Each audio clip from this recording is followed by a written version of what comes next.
اگر کوئی شخص ایک سے زیادہ الیکشن لڑنا چاہے حلقوں سے، یعنی کوئی شخص، اس کا مطلب یہ ہوا، پہلی بات تو یہ کلیئر ہوگی کہ 1 کی بجائے 2 کی بجائے 5 کی بجائے 9 حلقوں سے الیکشن لڑا جا سکتا ہے، بلکہ میرا تو یہ کہنا ہے کہ 90 حلقوں سے بھی الیکشن لڑا جا سکتا ہے۔ پاپولیرٹی ہونی چاہیے، ہمت ہونی چاہیے، انرجی ہونی چاہیے لوگوں کے پاس ایجنڈا لے جانے کی، اپنا ان کو جا کے جو روڈ میپ ہے پاکستان کو درست کرنے کے لیے وہ بتانے کی۔ جو باہر نہیں نکل سکتے سرکاری جلسے پیچھے سے اپنے اے سی بلور لگا کے چچا بتیجی کرتے ہیں، وہ کدھر باہر نکلیں گے، کدھر مقابلہ وہ کریں گے؟ اور 9 کی بجائے 90 اور 90 کی بجائے 99 حلقوں اور 99 کی بجائے 109 حلقوں سے بھی الیکشن لڑنے پہ کوئی پابندی نہیں ہے۔ شرط صرف ایک ہے کہ جب حلف کسی ایک کا اٹھایا جائے گا، کسی ایک حلقے کا، تو باقی حلقے خالی متصور ہوں گے اور ان کے اوپر پھر دوبارہ سے الیکشن آ جائے گا۔ میں آپ کو تازہ مثال دے دیتا ہوں، اس پہ میں بات یہ والی ختم کرتا ہوں، اگلے میں جاتا ہوں پھر دوسری بات پہ۔ وہ یہ ہے کہ آپ نے دیکھا کہ زین قریشی نیشنل اسمبلی کا ممبر تھا، اس نے استعفیٰ دیا ہوا تھا، یہ کہتے تھے نہیں دیا ہوا، تو نہیں دیا ہوا جو سیٹ تھی زین قریشی کی نیشنل اسمبلی کی، وہ رکھتے ہوئے اس نے ان کے مطابق، ہمارے مطابق مستعفی تھا، اس نے الیکشن لڑا۔ الیکشن لڑنے کے بعد جو پنجاب اسمبلی کا الیکشن 20,000 ووٹ سے جیتا، زین قریشی نے حلف لیا پنجاب اسمبلی میں، تو اس کا دوسرا نتیجہ سامنے نکل آیا۔ دوسرا نتیجہ کیا نکلا؟ نیشنل اسمبلی کی سیٹ خالی ہوگی، وہاں پہ ایک ضمنی الیکشن اب آ گیا، اناؤنس کر دیا الیکشن کمیشن آف پاکستان۔ یہ وہ موقف ہے جو درست ہے، یہ وہ موقف ہے جو دستوری ہے، قانونی ہے، آئینی ہے۔ اور میں ایک دفعہ پھر دہرانا چاہتا ہوں کہ ہمت کرو شوباز، ہمت کرو علی بابا، ہمت کرو 40 چوروں میں سے 8 چوروں، آؤ نا عمران کے مقابلے میں، جاؤ نا پبلک میں، دکھاؤ نا اپنا چہرہ۔ نہیں کر سکو گے، ہمت ہی نہیں ہے، جرأت ہی نہیں ہے، اور لوگ جاگ رہے ہیں اور یہ چور بھاگ رہے ہیں۔ دوسرا یہ ہے کہ صدر پاکستان کے خلاف ایک مہم چلائی گئی۔ صدر پاکستان ہوتا کون ہے؟ ڈاکٹر عارف علوی اس وقت صدر پاکستان ہے، پڑھے لکھے ہیں اور مرنجا مرنج مزاج کے آدمی بھی ہیں اور بہت شاندار قسم کے لوگوں میں سے ایک ہیں، اور اپنی طرز کے آدمی ہیں، اور اپنی دھن میں رہتا ہوں، میں بھی تیرے جیسا ہوں، اس طرح کے پروفیشنل ڈینٹسٹ ڈاکٹر بھی ہیں۔ مہم کس نے چلائی ہے؟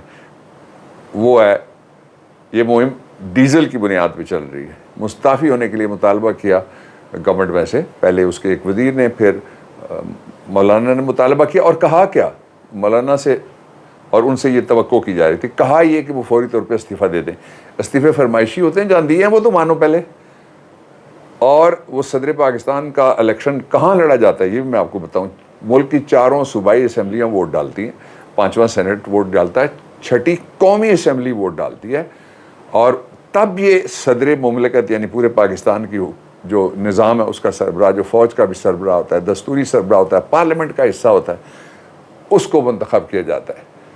اور قتل کے مقدمے میں بھی عدالت کے فیصلے کے بعد، سپریم کورٹ سے ڈسمسل کے بعد، اگر کوئی بھی نہ عدالت چھوڑے تو ایک شخص ہے جو معاف بھی کر سکتا ہے، آئین میں لکھا ہوا ہے، وہ صدر پاکستان ہے۔ تو وہ اس صدر پاکستان کے خلاف مہم ایک بات ہو گئی۔ دوسری بات یہ ہے کہ یہ بڑی خطرناک بات ہے۔ آپ کو پتہ ہے مولانا فضل الرحمان آن ریکارڈ ہیں 2 باتیں کہنے پہ۔ ایک، اس نے یہ کہا مولانا نے کہ میں شکر ہے کہ ان لوگوں میں سے نہیں ہوں جن کے آباء و اجداد نے پاکستان بنانے کی غلطی میں شرکت کی۔ یہ پاکستان کھانے کی غلطی میں تو شریک ہوتے ہیں، اس کو لٹانے کی، اڑانے کی، لے جانے کی، اس کی غلطی میں تو یہ شریک ہوتے ہیں، لیکن بنانے کی غلطی میں ان کے بزرگ، یہ میرے الفاظ نہیں، ان کے اپنے الفاظ ہیں۔ آج اگر وہ واپس لینا چاہیں تو آئندہ سے کوئی نہیں کہے گا۔ ایک دوسرا انہوں نے کیا کہا، انہوں نے کہا میں 14 اگست نہیں مناؤں گا، یہ بھی وہ ریکارڈ پہ ہے۔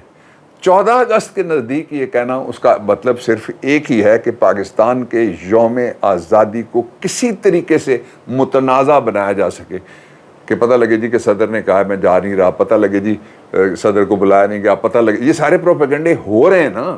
اور آج کتنے دن رہ گئے، اور پھر یہ ٹائم وہ ہے جب مسلمانوں کو 1 محرم اور 9ویں 10ویں محرم، یہاں بہت بڑا ایک نقصان یہ تھا کہ سیدہ عمر رضی اللہ تعالیٰ عنہ ان کی شہادت ہوئی، اور عالم انسانیت نے، تاریخ انسانیت کا سب سے بڑا ظلم ہوا، جو امام الشہداء حضرت امام حسین علیہ السلام اور ان کے جو ساتھ تھے جتنے بھی، وہ شہداء اور رسول اللہ صلی اللہ علیہ وسلم بھی ہماری آزاد جانے قربان، آپ کے اہل بیت آپ کے گھر والے تھے۔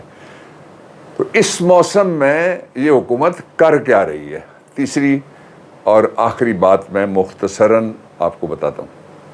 ابھی فیصلہ ہوا تھوڑی دیر پہلے، 13 اگست کو اسلام آباد کے جلسے میں اس حکومت کو آخری الٹیمیٹم یا چارٹر آف ڈیمانڈ پیش کیا جائے۔ یہ گھر جائیں گے، الیکشن آئیں گے، فیصلہ آپ کا ہوگا، اور انشاءاللہ یہ بھی ہم آپ کے لیے کریں گے کہ کینیڈا سے، امریکہ سے، نارتھ امریکہ سے، برطانیہ سے، جرمنی سے، فرانس سے، افریقہ والے نہ ناراض ہو جائیں، مڈل ایسٹ والے نہ ناراض ہو جائیں، سارے بھائی ہم ناراض نہیں ہوتے، آپ سب کو ووٹ ڈالنے کا حق دیا جائے گا۔ جو آپ کا آئینی حق ہے، سپریم کورٹ مانتی ہے، امپورٹڈ نہیں مانتا، ہم نے قانون بنایا، امپورٹڈ نہیں مانتا، اور وہ ڈرتا ہے اس بات سے کہ آپ طاقتور لوگ ہیں، پڑھے لکھے لوگ ہیں، باشعور لوگ ہیں، دنیا ساری آپ دیکھ چکے ہیں، اس لیے آپ کا ووٹ صحیح جگہ پہ جائے گا، آپ تاریخ کی رائٹ سائڈ پہ کھڑے ہیں، آپ عمران خان کے لیے ووٹ کریں گے۔ Thank you. پاکستان پائندہ باد۔